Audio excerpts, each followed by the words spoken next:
normal de plaquetas numa pessoa é entre 150 mil e 400 mil plaquetas por milímetro cúbico de sangue.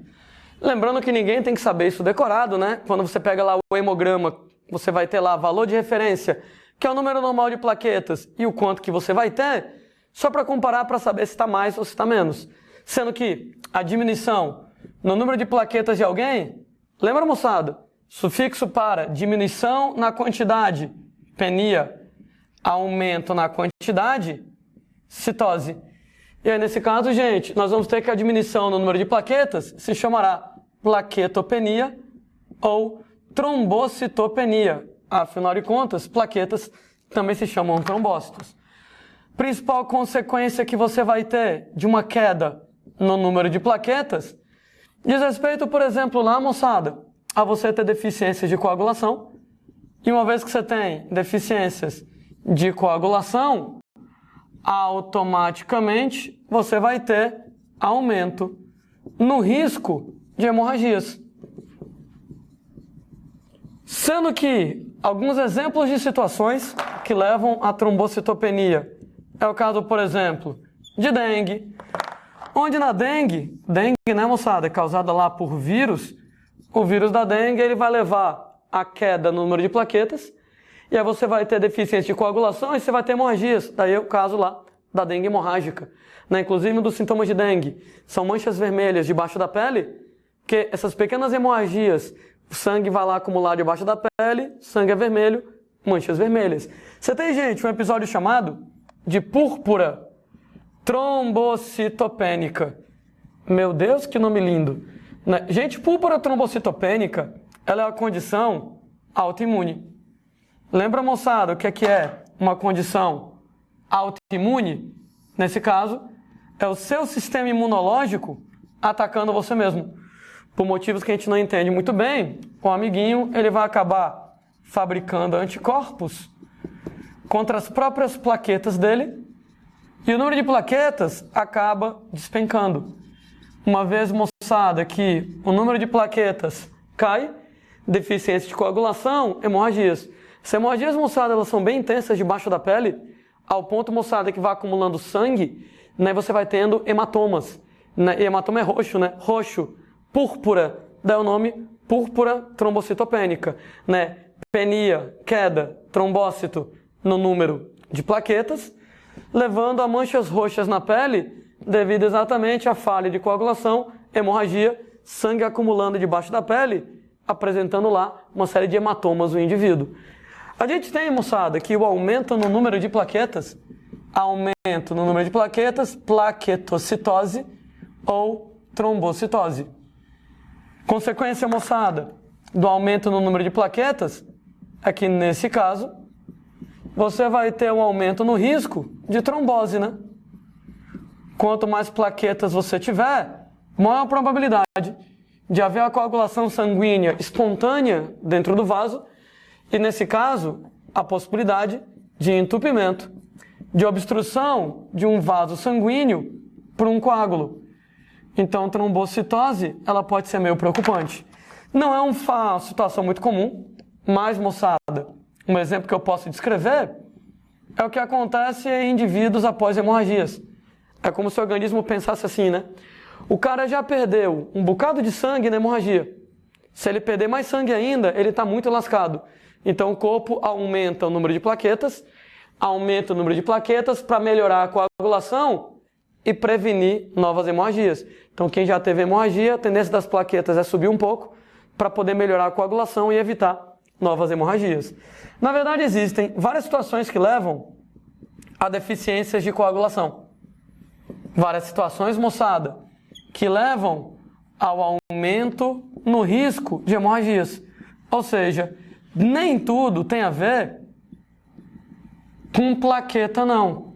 Então não é sempre que eu tenho deficiência de coagulação, que eu tenho aumento no risco de hemorragia, que necessariamente tem a ver com plaqueta. Várias possíveis causas, plaquetas, né? Então, trombocitopenia é uma situação dessas, exatamente devido lá a dengue ou púrpura, por exemplo.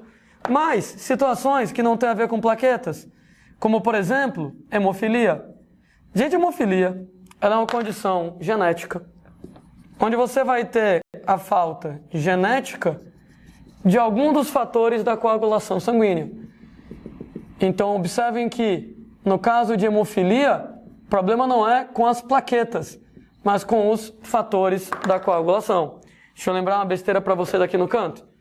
Nós vamos ter dois caminhos para o sangue coagular, via intrínseca e via extrínseca. Sendo, gente, que as duas terminam mais ou menos do mesmo jeito, né? Tanto via intrínseca quanto extrínseca, as plaquetas vão estar liberando tromboplastina, tromboquinase, é a mesma coisa. No que elas liberam tromboplastina ou tromboquinase, isso aqui transforma protrombina em trombina, e então a trombina transforma fibrinogênio em fibrina. O que eu quis lembrar disso aqui para vocês? Porque quem tem hemofilia não pode faltar nenhum desses últimos fatores. Porque esses últimos fatores, eles são fundamentais para a coagulação do sangue. Se falta em alguém tromboplastina, protrombina, trombina, fibrinogênio ou fibrina, o sangue não coagula de jeito nenhum e não tem como o cara sobreviver. O que quero dizer então é que em hemofilia não falta nenhum desses fatores mais famosos, aqueles que a gente tem a obrigação de conhecer. Por quê? Porque se esses aqui faltam, o sangue não coagula de jeito nenhum, então não tem perigo da pessoa sobreviver. Os fatores que podem faltar, no caso de hemofilia, são fatores exclusivos de apenas uma das vias, que agem só na via intrínseca ou só na via extrínseca. Por exemplo, principal tipo lá de hemofilia, 80% a 90% dos casos de hemofilia, é hemofilia A. Onde na hemofilia A, qual é o fator que falta? Vai ser a falta, deficiência genética, do fator 8 de coagulação. O fator 8 de coagulação se chama de globulina antihemofílica. E, gente, ele não é dos fatores mais famosos, né? Notem que não é daqueles que você tem a obrigação de conhecer, que são obrigatórios na formação do coágulo. Na verdade, o fator 8, ele só age na via intrínseca de coagulação. O que quer dizer? Que quem tem hemofilia A não tem a via intrínseca, mas a via extrínseca funciona normalmente. Ou seja, ao contrário do que muitas pessoas pensam, quando o cara tem hemofilia, não é que o sangue dele não coagula de jeito nenhum. Coagula, mas coagula meia bala, né? Numa pessoa que não é hemofílica, tem dois caminhos para coagular o sangue. Coagula pela via intrínseca, pela via extrínseca. Mas no amigo com hemofilia A, dessas duas, só uma funciona.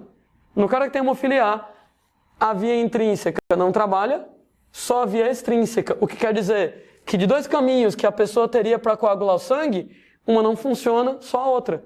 Então o sangue ainda coagula, mas o sangue não coagula, claro, normalmente, porque de dois caminhos, apenas um funciona, o outro não funciona.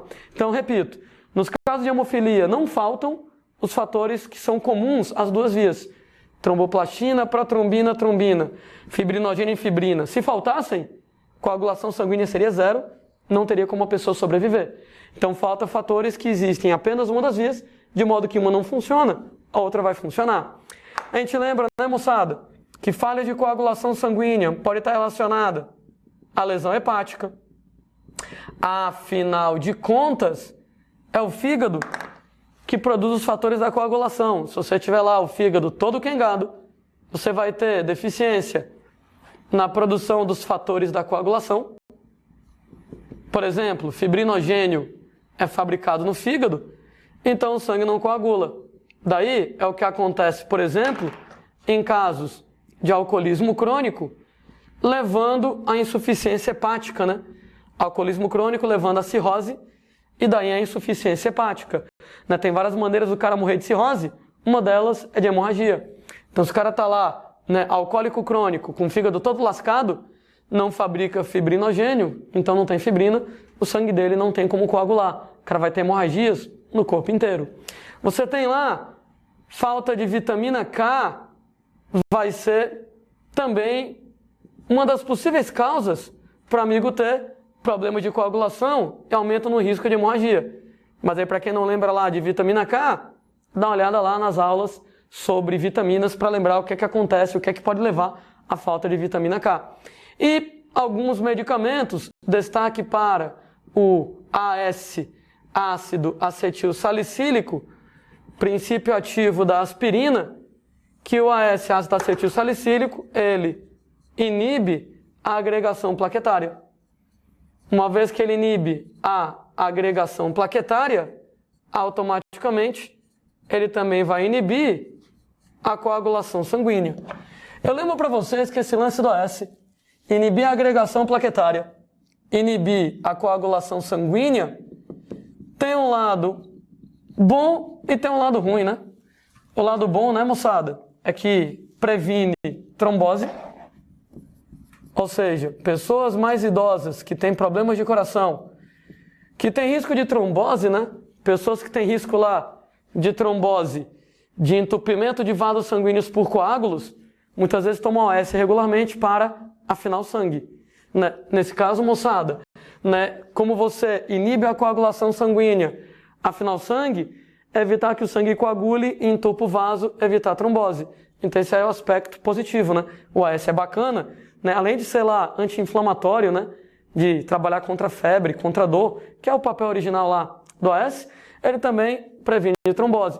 O lado ruim é que ele não pode ser usado em casos de suspeita de dengue. Afinal de contas, se o amigo está com dengue, ele já tem problemas de coagulação e já tem um risco aumentado de hemorragia, se o cara tomar AS, inibe a coagulação e o risco de hemorragias aumenta ainda mais. Então, em caso de suspeita de dengue, não se pode utilizar AS, porque dengue causa hemorragia, a AS atrapalha a coagulação e aumentaria ainda mais esse risco de hemorragia.